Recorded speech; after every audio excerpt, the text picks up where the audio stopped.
hohollate kasi hohollachiisu kan isii dadhabdee hojiidhaa dhuftee teettee harbaafachuu barbaadullee kaasee sirbisi dhabni waan akkasii daawwachuu gara keessan komentii sirriitti na barreessa yoo isin jibbisiisa godhaa bira kutaa isin jechuun barbaada. Dhuga jettani arra piraankii hojjedhe Yaasin irratti jaarsa mustariyaa irratti mustariyaa hoteela ajjeesuudhaaf fuuldura bira jiraadhe waaqatu na baase daawwadhe. Warri nan wallee deemu hojii firiisa wara gaafa rabbii daawwata waan taateef akkasisanii jedhaaf dhumatee jira finish. Aishama Alkafuni, Assalamu alaikum warahmatullahi wabarakatuh. Kabajamtoota ordoftoota YouTube channel Amina Show. Bakkuma jirtanitti nageenya rabbii guddaa isiniif haa baay'atu isiniin jechaati. Egaa arras viidiyoo haaraan walitti deebinee jirra. Innis maalidha hojjettani? YouTubeerota Oromoodhaa keessaa kan ajaa'ibsiifadhe, kan dinqisiifadhe muraasa qabadhee isinii dhufee jira. Isaanillee naladdatti kan argaman kana piikcharii kanarratti hin laaltan jedhee yaada. YouTubeerota baay'ee sadarkaa tokkoffaa irratti jiran keessaa jechuudha. Baay'ee hojiin isaanii nama danqisiisa. Baay'ee hojiin isaanii nama gammachiisa. Nuyi simmootu akka isaanitti akka cimnee hojjennuu fi kan hamilee namatti horu jechuudha. Daandii isaan irra deeman san irra deemuudhaaf hawwii keenya yookaan dheebuu keenya jechuun barbaada. Ijoollee Oromoodhaa keessaa sadarkaa duraa irratti kan deemaa jiranii fi hojiilee ajaa'ibsiisoo fi dinqisiisoo kan hojjechaa jiran jechuudha. Asumaan dhimmootu ijoollee kanaaf wanti an dhaamuu barbaadu keessattuu ijoollee biyyaatii fi isa kanaafillee jechuudha. Ijoollee biyyaa irra YouTube hojjechaa jiran hunda isaaniitiyyuu tokkoffaa biyya keenya keessatti biyya keenya keessa ta'ee gizee YouTube hojjennu uduu piraankii hojjechuu baanne piraankii dhiifnee wanti irratti hojjennu biyya keenya keessatti baay'eetu jira jechuu barbaada. Baay'eetu jira waan ta'eef utuu waan irratti hojjetamuu qabu irratti hojjennee hoo maal qaba ka jedhu dhaamsa kooti. Fakkeenya wantoota akkamiiti yoo jenne biyya keenya keessa rakkataan hedduutu jira kan daandii irratti kufee ciisu. Kan jechuun hiyyeessi jechuudha. Biyyi keenya guutuutti dhugaa dubbachuuf hiyyeessa. Hammuma sanuu gara jechuudha. Hiyyeessi kun bakka hedduutti qoodama waan ta'eef hiyyeessa macarrashaa jechuun kaan immootu daandii irratti ba'ee madaabbaraa uffatee yookaan immoo wanni uffatu sanuu dhabee qullaa achi ooluuf achi bulu jechuudha. Tokko sana. Isaanis sanni utuu deemnee fakkeenya walii taanee waan gaarii hojjenne daandii irraa kaasaa qaama isaanii miicaa rifeensa isaanii irraa ciraa. Kadhiiraa yoo ta'e warri dhiiraa ka shamaraa yoo ta'e warri shamaraa jechuudha. Uffata itti jijjiiraa uduu haala gaariidhaan haala kana nama kana oduu intervii godhanii ilaalanii nama gadaanaa yookaan hiyyeessa jedhamee ilaalamu yookaan maraattu namni ka jedhee ilaalu kanarraa barnoota hedduu fi waan ilma namaatii fi fakkeenya ta'a hedduu isaan irraa dhagayuu fi baruu dandeenya. Utuu waan akkanaa kanarratti nu hojjettanii dhaamsa kooti isiniin jechuun barbaada. Sababni ati kutaa keetitti waan akkanaa irratti yoo hojjette anaaf fakkeenya guddaa ta'a. Kan biraatiifis fakkeenya guddaa ta'a. Namoonni hedduu YouTubeerota ta'anii biyya galanii waan hojjetan wallaaluudhaan afaan bananii hafanii jiran jechuudha. Maaf sammuu dhabuudhaan. Isaanis saniifillee nama hojii uumuu ta'aa jirta. Keeyirris hojjechaa jirta. Tokko kana jechuudha. Piraankii nu dhiiftanii. Piraankii kan duwwallee. Warri mana madaamii jiru warri girgiddaa wajjin ol bijjiirraa hojjetu. Maafis hojii baay'ee qabda waan ta'eef jechuudha. Hojii tola ooltummaadhaa baadiyyaa keessa deemtanii fakkeenya jechuudha. Uummanni baadiyyaadhaa dhugaa dubbachuudhaa fi qe'ee isaanii ijoollee mana keessatti gaadaa jalatti dawoo jalatti kan udaantu qe'een isaanii hundi ka udaanii guutamee fi kosiiwwan garaagaraa fishaawwan garaagaraa kan baadiyyaa keessatti manneen baadiyyaa marsanii fi guutantu jira jechuudha. Guruppii guutanii hojii tola ooltummaa jettanii guruppii wayii uumtanii fakkeenya akka waldaa yookaan gumiitiin ijoollee kanneen wajjin deemaa qe'ee nama tokko utuu qulqulleessitanii uummata kana qulqullina barsiiftanii deemtanii shintibeetii qottanii fi mimmiidhaasitanii mukkeen qe'ee isaanii jiruun akka itti fayyadaman uduu taasiftanii. Kunillee hojii baay'ee bareedaa fi tola ooltummaa guddaa yookaan fakkeenya namoota hedduuf ta'a jedhee yaada. Hallamaffaadhaa isa kana. Kan sadaffaadhaa dhimmootu kutaalee Oromiyaadhaa hunda keessa deemaatu wantoota garaagaraa irraa uummata keenya intervii gootanii waan irraa barachuu barbaadan iddoolee seenaa hedduu kan namni iyyaadhan qabeenya uumamaa hedduu ka Oromiyaa keessatti namni hin daawwanne sisa kanneen ulultimtanii beeksiftanii addunyaan haalaaltu haa bartu. Isin kana hojjechuun fakkeenya ijoollee keenya kan biraa kan waan hojjetu wallaalee qe'ee cadhisee taa'aa rubutuu beera isaa cufee kanaaf fakkeenya ta'a jechuun barbaada. Nu ammoo isaan nan biyya namaa jiranii gaafa biyya galle immoo maal hojjenna ka jedhee yaadaa ruufillee fakkeenya cimaa yookaan barnoota ta'a jedhee yaada. Ijoolleewwan biraa ammoo kan biyya namaa keessa teessanii hojii dinqisiisuu hojjechaa jirtan rakkoo fi gidiraa kutaalee Oromiyaa hunda keessa jiru sagalee uummata keessanii ta'utti jirtanii hedduu isin ajaa'ibsiifadhe hedduu isin dinqisiifadhe. Ijoolleen kunniin yeroo viidiyoo kan akkanatti hojjetanii odeeffannoo garaagaraa funaananii halkanii guyyatti riba dhabanii odeeffannoo isa dhugaa hammamtee tokko uummata keenyatti fiduu dandeenya jechuudhaan odeeffannoo mallaqa isaanii baasaa iddoo aatota garaagaratti fayyadamni kanatti bilbila baadiyyaa fakee odeeffannoo fudhataa odeeffannoo isa dhugaa irratti hundaa'e uummata keessan biraan gahaa jirtanii haala kanaan uummanni keessan illee isin dinqisiifachuudhaan isin jaalachuudhaan hojii keessan warroonni isin daawwataa jiru Oromoon baay'eedha jechuudha. Namoonni hedduun gaafa miidiyaa kanarratti as ba'u Oromoon nama daawwatu jedha hedduun isaanii. Oromoon hojii ati hojjetteen si daawwata. Oromoon jira ka daawwataa jiru isaan akkuma fakkeenya nu ta'uu danda'an jechuudha. Gaafa hojii gaarii ati garaadhaan hojjette yookaan qaroomina sammuu kee iftee yaaddee waan hawaasa kee fayyadu waan uummata kee fayyadu waan yeroo waliin deemu yoo uummata kee as fidde dhugumatti uummanni kan keessi daawwata. Dhugumatti uummanni kan keessi daawwata. Garuuyyuu ati dukkana keessa teessee yookaan ammoo afaan bantee Oromoon nama daawwata namni ho'i kadichaa ooltaa Oromoon maal daawwata.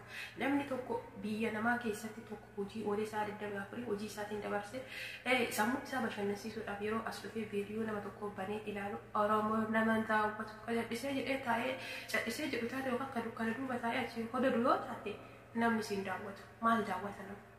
Tokko kana lammaffadha. Biraan kee ati distii qotataa yookaan jaarsa kee irraa surree baasaa kullaadha waldaafsisaa maalii jira hojjettu kana illee yoo taate kunillee hojii nyaatamee bakka hojii hojjetame namni ilaalee kuufee hin barbaadu kanallee argu. Diraamallee ammuma sanuu diraama nama bashannansiisa barnoota irraa fudhatanii diraama namni hojjettan diraamota biyyoota garaagaraa biyyoota addunyaa irraa daawwadha kaatee afaan keenyatti deebisaa riyaakshiniin isaanii hojjetan dhabni dandeettii diraamaa qabdan jechuun barbaada. Biraankii illee hojjetan biraankii dinqisiisoo fi barnoota irraa fudhatan fidaa biraankii sobaatii mitiyyuu. Kanaaf ijoolleen keenya Oromoon nama daawwata garuu hojii keenyatu ka daawwatamuudhaan utuu hojii gaarii hojjenneef illee akkuma ijoollee kanneen kan daawwatamudha. Maafi ijoolleen kunniin illee Oromoo waan ta'aniif Oromootu isaan daawwataa waan ta'eef hojii gaarii fi yeroo wal qabatee fi kan namni barbaadu waan hojjetanii hojii jaalatamaa fidanii jiraniif jechuudha. Kanaaf isinillee hojii jaalatamaa hojii bareedaa hojii gaarii hojjennee hundi keenya gaafa finne daawwataan jira jechuudha. Carraa hojii hedduu hojii kakkee kana fakkeenya godhatee nama uumuu dandeessa. Ati sammuu bal'iftee yaada kana caalaa cittee hojjechuudhaaf hamileen sitti Oromoo baay'ee ta'uu danda'a jechuudha. Baay'eetu jiraata jechuudha. Hojii nama tokko ilaaluudhaan carraa hojii hedduu uumachuu ka danda'u sammuudhaan yoo yaadanii qaroomina yoo qabaatanii fageessanii yoo ilaalan hojii baay'ee uumachuu hojii nama tokkorraa yoo ilaalte hojii baay'ee asuma teettee ati uumachuu dandeessa jechuudha. Garuu dandeessii dubbachuudhaan nuti hin qabnu ammallee ijoolleen keenya hedduun isaanii sababni maaliidha?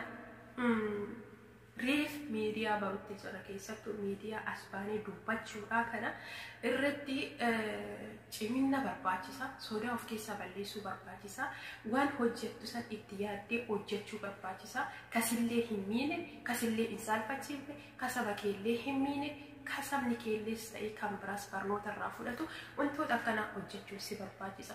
Namoonni hedduun Oromoo miliyoona haganaa jahaatamaa maal eessa jira nama hin daawwatu daawwataa hin qabnu isa taa'ee yeroo teessee akkana jettu kan ammaal hojjedhee namni na daawwachuu didee jettee utuuf gaafattee itti yaaddee deebii ufuma biratti ni argatta jedhee yaada. Sababni anamma yoo namni kudhanii na daawwate alhamdulillah hojii kiyyaan daawwatameera garuu namni kuma dhibbaa yoo daawwate hojii kiyyaan daawwatame waan hin hojjenne tokko irratti maaf namni na daawwachuu dide jedhee nama komachuu anaaf tasuma hin barbaachisu.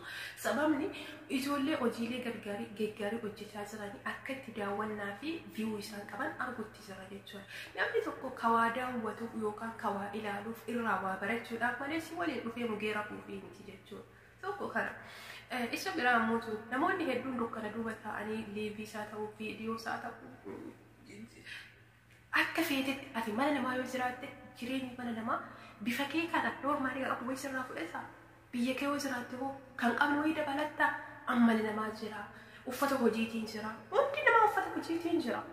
Ergatee mana namaa keessatti dhiisiiti biyya keessatti galtee mimmiidhaadee dhufuun hin danda'amu. Maafi ati nama miidiyaa yoo taate noormaalii akkaataa kan keetiif akka jirtu sanitti as bahee uummataaf waan gaarii hojjedhu.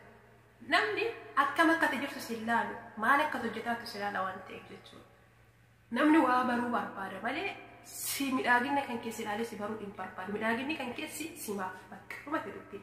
Garuu kan namni sirraa barbaadu waan barnoota qabu, waan isa fayyadu, waan yeroodhaan wal qabatu, waan yeroo wajjin adeemsirraa barbaada. Sababni ijoollee Oromoodhaa yoo ta'u Oromoo muraasa jechuudha kan jiru qaban. Kuuwwan ammoo karaa fiigichaadha kan mugeechaa. Wanni isaan hojjetan hin jiru kaa.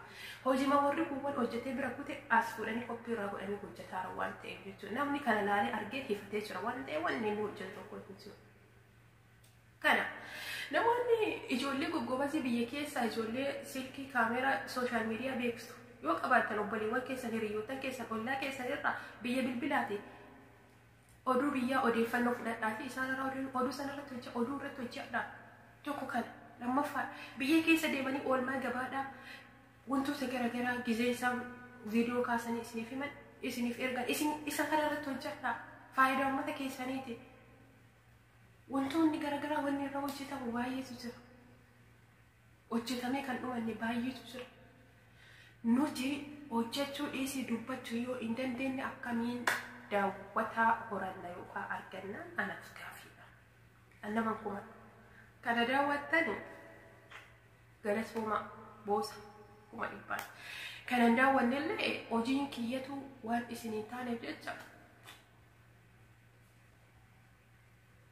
jettanii yoo dhabbisa rakkoo qabu isiniin kuma maafi an hojii kiyyaan malee kanama kumadhu hojii kiyyaan alatti miti jechuudha. Maafi waan namni barbaadu tokko hojii namaa asin finni waan ta'eef namni na laaluu didee viidiyoo kiyya viyuu hin qabu jedhee waan nama himadhuuf yookaan Oromoo 60 eessa jira jedhee waan himadhuuf tasuma iyyuu hin qabu jechuudha. Bakka gaarii hojjan gaarii argan. Afaan baneera viidiyoo keellis moodiin afaan baneera. Sigalamti midhageessaa miti. Okay. Kanaafuu arra booda viidiyoo hojjedhe na daawwatamuu didee Oromoon 60 eessa jira maal Oromoon nama guddisu Oromoon guddina beeku Oromoon namni akkas jechuu dhiisiti. Oromoon yoo ati bidda qabsiiftee dhuftee bidda sitti qabsiisa ol si tokko si bakka ati barbaadeen si gala. Yoo ati ammoo bishaan qabbanaa keessa ol kaatee ofirraa jijjiisaa dhufte achuma keessa si dhiisee si ilaala.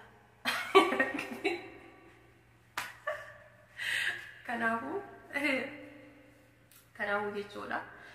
Silaan namoonni tokko mana namaa keessa taa'ee dhugaa dubbachuudhaaf kaameraa yoo dhoksaadhaan wantoota garaagaraa waraabaa haalli inni mijatuuf isaan sunniin guyyaa eeggadhamaa obsaan hojjedha abdiin hin kutatinaa jechuun barbaada.